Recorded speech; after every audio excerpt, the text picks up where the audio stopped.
O radiant dawn, splendor of eternal light, sun of justice, come and shine on those who dwell in darkness and in the shadow of death.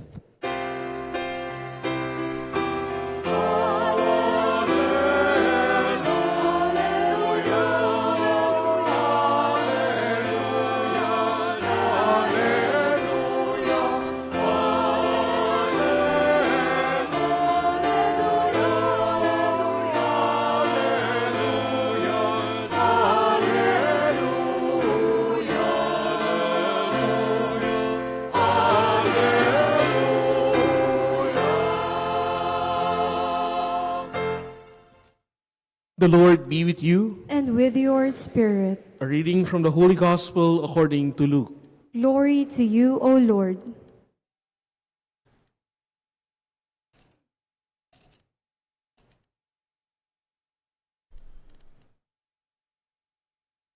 Zechariah, his father, filled with the Holy Spirit, prophesied, saying, Blessed be the Lord, the God of Israel, for he has come to his people and set them free. He has raised up for us a mighty Savior, born of the house of his servant David. Through his prophets, he promised of old that he would save us from our enemies, from the hands of all who hate us. He promised to show mercy to our fathers and to remember his holy covenant. This was the oath he swore to our father Abraham, to set us free from the hands of our enemies, free to worship him without fear, holy and righteous in his sight, all the days of our life. You, my child, shall be called the prophet of the Most High, for you will go before the Lord to prepare his way, to give his people knowledge of salvation by the forgiveness of their sins.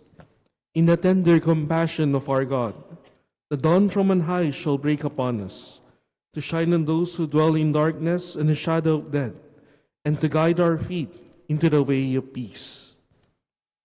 The Gospel of the Lord. Praise to you, Lord Jesus Christ.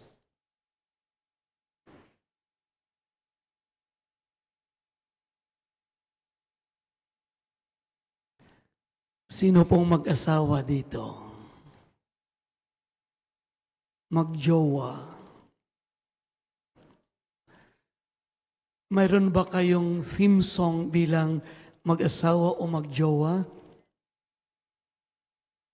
Kami pong tatlo, may kanya-kanya din kaming theme song.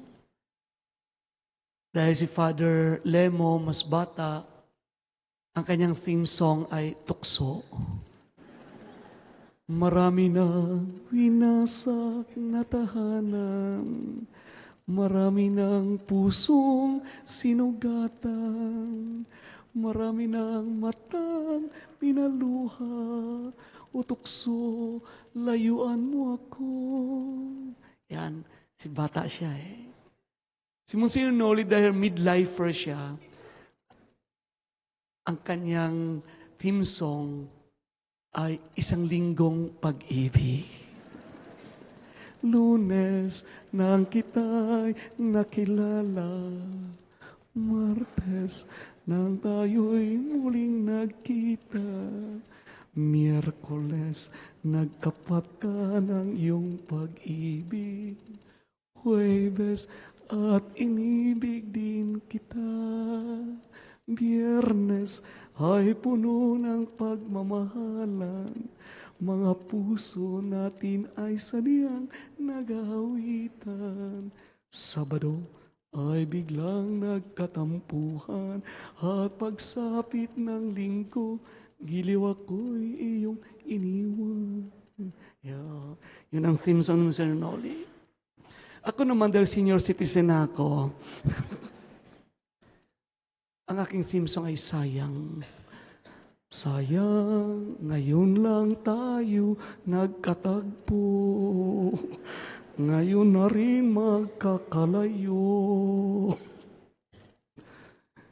In our gospel reading today, from the Gospel according to Luke, we heard the theme song of Zechariah, the father of John the Baptist. In Latin, it is called Benedictus. Please say it, Benedictus. Which means blessing God.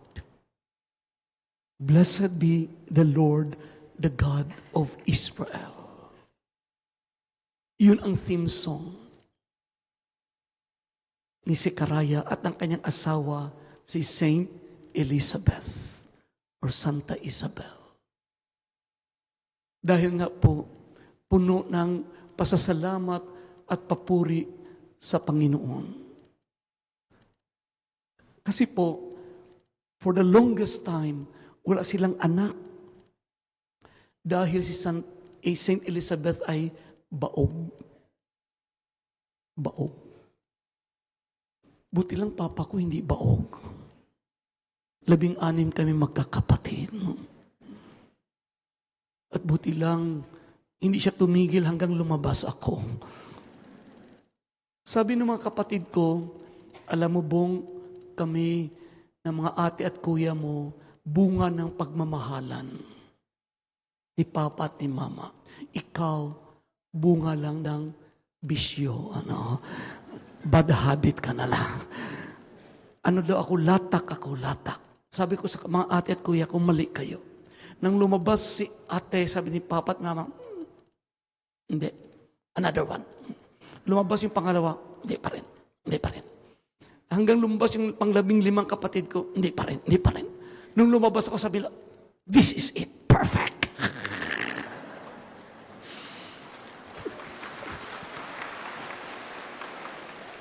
Kaya wala nang sumunod after me.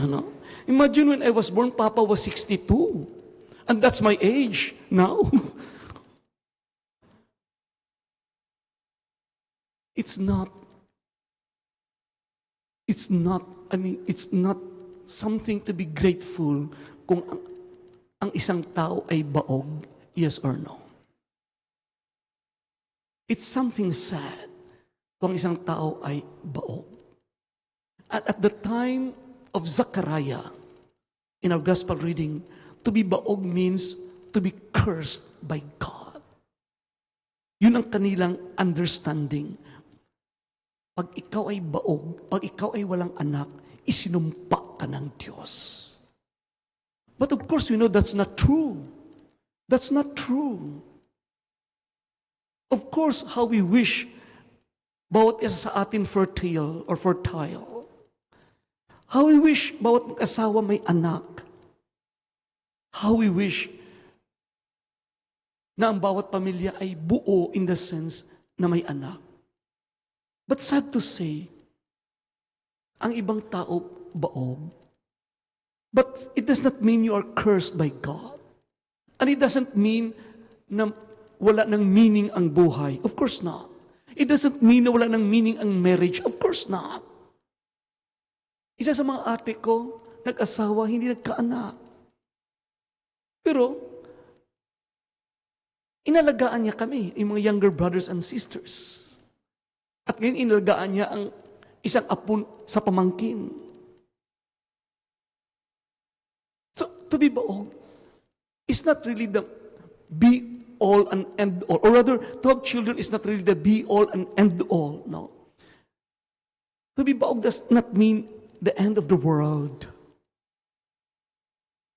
You can still be happy, and you should be happy. You can still be at peace, and you should be at peace, kahit wala kang anak. What is important, even if we are baog biologically, sana hindi tayo baog mentally. Marami dyan, maraming anak.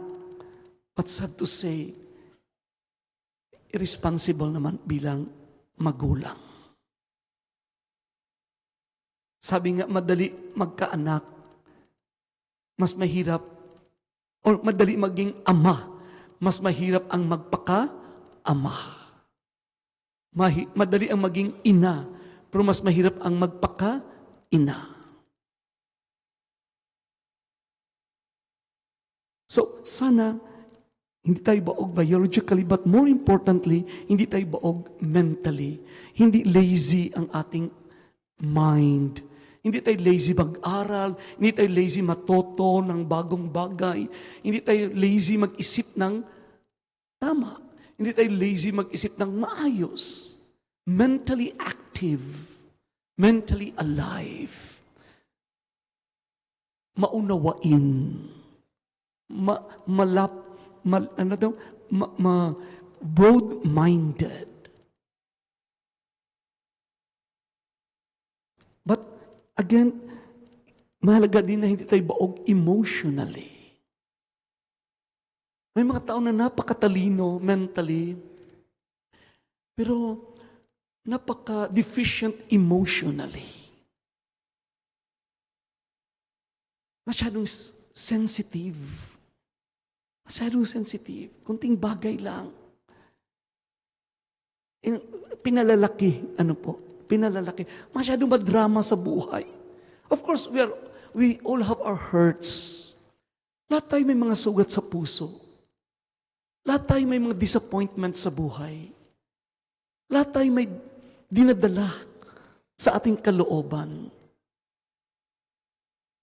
Pero hindi yan dahilan para lalo nating pahirapan ang sarili at ang isa't isa.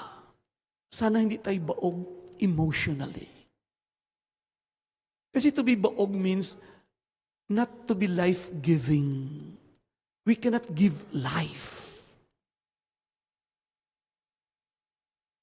Sana kahit baog tayo biologically, hindi tayo makagive life physically, but mentally we can be life-giving. Yung may sense na kausap, no? may sense na kausap. I mean, magandang kausap, okay na? Kasi may sense. At emotionally life-giving din. Hindi yung pag ngumiti ka, ba't ka ngiti ka? Pag hindi ka naman ngumiti, ba't ka ngumiti? Oh, wala kang, hindi mo alam saan ilagay ang sarili mo. Di ba? Alam niyo ba yung TV program na, TV sitcom na Bubble Gang? At may silang section na si Mr. Asimo, no? Mr. Asimo, no? Minsan pumunta si Mr. Asimo sa SM, tinanong siya ng sales lady, "Sir, bibili ba kayo?" "Aba, hindi! Andito ako para mag-picture taking lang." "Hindi ako bibili." Tanong ka, "Siyempre, bibili ako." "Sir, may promo po kami." "Bakit? Ano akala mo sa akin? Hindi maka-afford bumili kung hindi promo?" So, kahit anong sabihin, mayroon siyang pambara, no? Emotionally, nakakasira ng araw. "Sir, ito po, maganda po itong silver na kulay." "Bakit? Hindi ba pwede pula na kulay?" Pero sir, ano po kasi ito special." "O bakit? Wala bang more special?" So, yun si Mr. Asimo, no? Emotionally, hindi life-giving. Pero mas matindi, kung tayo ay baog morally. Yung mga moral choices natin, sinful. Yung moral choices natin, hindi according to the will of God. Yung moral choices natin, hindi magdadala sa atin sa life eternal. Yung moral choices natin ay nakakasira sa ating sarili, sa ating kaluluwa, at sa kaluluwa ng iba. And because of that, tayo rin ay baog emotionally. Or rather, socially. Pwede pala na napakatalino natin mentally, and then emotionally, parang okay namang kausap, no? Pero dahil sa moral choices natin, we bring death to others. We cause death on others.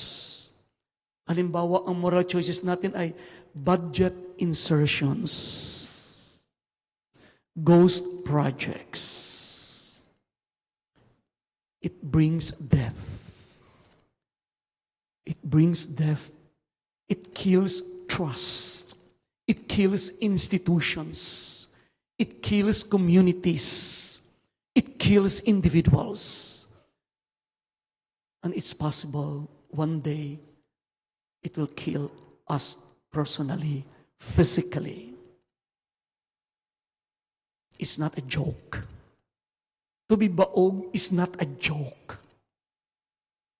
To be baog is not something to be laughed at. Much more if it is not just being baog biologically, but being baog mentally, emotionally, morally, and socially. Kaya we pray na sana tulad ni Zechariah in our gospel reading, tulad niya at ng kanyang asawang si Elizabeth, you and I would become fertile,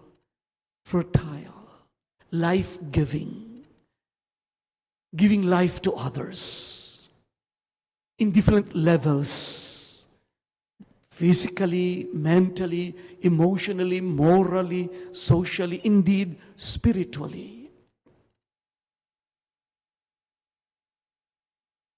And the story of Christmas, the story of Jesus, the coming of Jesus is precisely the life-giving story. The birth of Jesus is precisely the life-giving birth. Dahil sa kanyang birth, ikaw at ako nagkaroon ng opportunity to be born again. To be born from above. Because of the birth of Jesus, ikaw at ako ay nabigyan ng pagkakataon maisilang muli. Magkaroon ng bagong buhay at ng buhay na walang hanggan. Grabe ang pasalamat ni Zechariah sa ating gospel reading. And he knew that the birth of his son, John the Baptist, was not just a life-giving gift to him and to his wife, Saint Elizabeth, but it was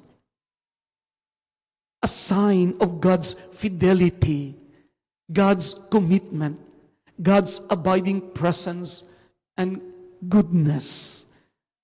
Alam niya that the birth of his son, after the long wait, and after having reached old age, in fact, was a blessing not just to their family, but to the people of God, to the people of Israel.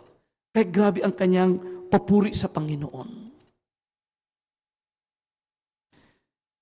Mga kapatid, ikaw din, your birth and my birth is a blessing not only to us and to our parents. Our life is not just a blessing to us and to our family. Our birth, our life is meant to be a blessing to others also, to the community. Pakisabi sa katabi mo, thank you for being here. May GCash ka ba?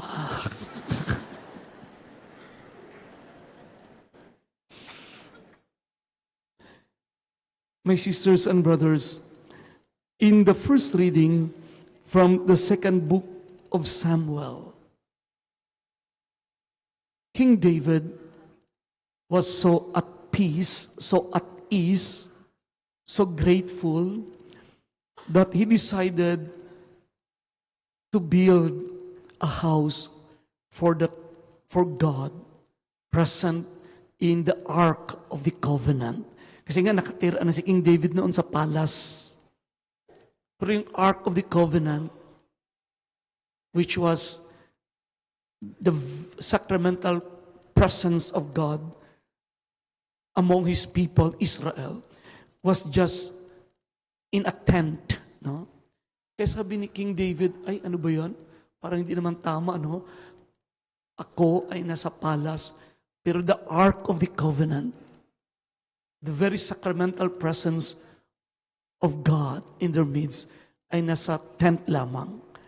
Kaya sabi niya kay Prophet Nathan, I will build a house for God, a temple. But ultimately, God told King David through the prophet Nathan, no. Thank you, but no. It's not you who will build a house for me. It is I who will build a home for you. David wanted to build a house for God made of stones and woods and iron. But God said, no. You will not build a house for me, but I will build a home for you, a son, a grandson, a descendant, or descendants, a dynasty, a family from one generation to another. Sana tayo rin may sariling mga bahay. Father Lemo, may sariling bahay ka ba? Wala. Kamusta your Noli? Grabe, rich. Sana all. Ako wala rin. Okay na.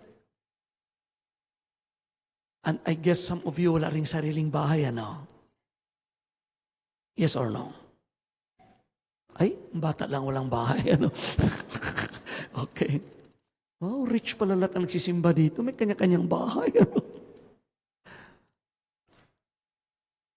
But what is more important, it's important to have a house, of course.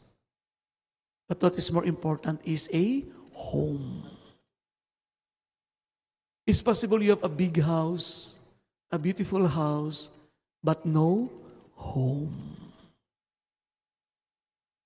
You are not at home. Ayaw mo umuwi ng maaga eh. Palagi ka nandito sa SM Mega Mall Chapel. Kasi gusto mo pag-uwi mo, tulog na sila. At bago sila magising, alis ka na rin. How we wish bawat isa may kanyang sariling bahay. But over and beyond the house is the home. Kasi kahit walang bahay, basta may home, you are at home. They say, there's no place like, but home is ultimately not a place. Home is people. Home is relationships. People with whom you are at home. Kaya nung bata pa kayo, hindi ba may kantan, a house is not a home. Alam niyo ba yon? Ay, bata pa, hindi nila alam. Alam niyo yun, ate, ano? O, matanda na alam na ni ate. Di ba sinasabi? A chair is not a chair. Huh? A chair is still a chair. Even if there's no one sitting there. But a house is not a home. And a home is not a house when there's no one there to hold you tight and kiss you good night. Jesus came without a house.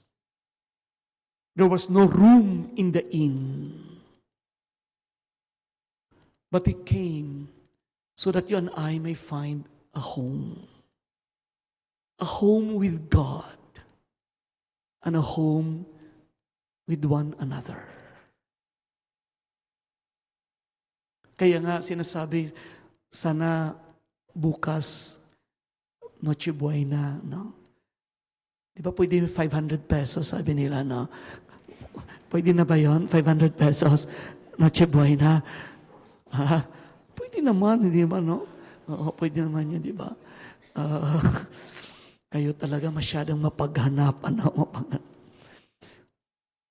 Sana may Noche Buena bukas sa ibabaw ng mesa.